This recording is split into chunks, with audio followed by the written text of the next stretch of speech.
That's the political system. Now to the economy. There we don't have a clear winner. And you might say that we even more than in a political system, we have a even clearer winner, capitalism. And I say, nay, it's not. And let me explain. There are three economic systems: the free market, the social market economy, the centrally planned economy. Before I start, there's one thing all the theories have in common. There's always the economy and the politics and the people. And in every theory, it's talk about how this work against or with each other. I think we have to think economy as a whole. We are all part of the economy. We are the economy. The politics are economy is economy, and we people are the economy. There's nothing you can do without people, without politics, without economy. I don't think this triangle is a good view on this topic, and we always have to have in mind that we work together. So let's go to the free market economy. Free market does not work. It can't work. Because if you really have a free market, it's only about making profit in every part of our society. It will end in monopolies and oligarchy, in worse products, and at the end at a dead planet, because we don't have to think about saving the planet or saving our resources if the only thing we think about is profit. It does not work. It cannot work. Capitalism at its purest form will always end in self-destruction. I don't talk about even that a free market. At the beginning, you have so many different levels where people start. You have the wealthy, you have the poor. Before you could even start the experiment of a free market, you have to bring everybody on the level.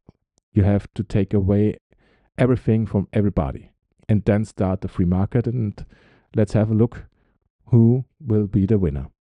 But this doesn't work. The free market doesn't work. And that's why the free market can't be apart. Even the free market evangelists had to admit that it needs to have some kind of government who protects private property and the public safety. But this is not enough. We need more state, more governance. And so we come to our next system, the social market economy. I would say this is the most popular economic system worldwide. It takes parts of the capitalist economy and takes some centrally planned economy parts, what we will talk about later, and mixes it together to become the social market economy. But at the core, it's still a market economy, as the name says. And that's the problem. Even if the social market economy is by far better than a free market, because it can exist, doesn't make it right. At the end, the social market economy only slows the downfall. As we can see right now, the wealthy get wealthier and the poor get poorer, and the wealthy get more powerful. It just happens slower, but it happens in the end.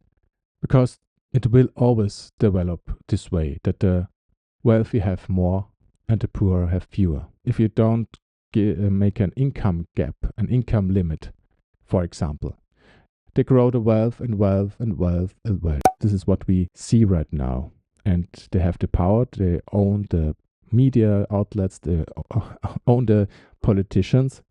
And so they change the policies and they try to make the social market economy less social and more market. And this will always happen if we don't take away private property. The third is the centrally planned economy. And you may think this, in my opinion, will be the right one, but it isn't. We also have seen how this economic system failed.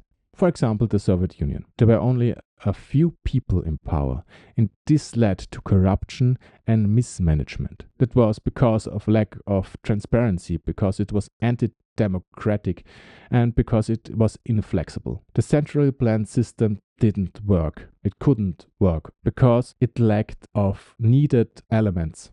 this is what we want to do in the good system. We also want to mix kind of the market economy and the planned economy. We have at the core a planned economy with some parts of the market economy. I will talk about in depth in another episode, but just to get a feeling for it. The global government makes a 5-year plan. It makes requirements that have to be achieved in 5 years. Local governments, companies, and people influence these requirements and have a say in how these requirements look like.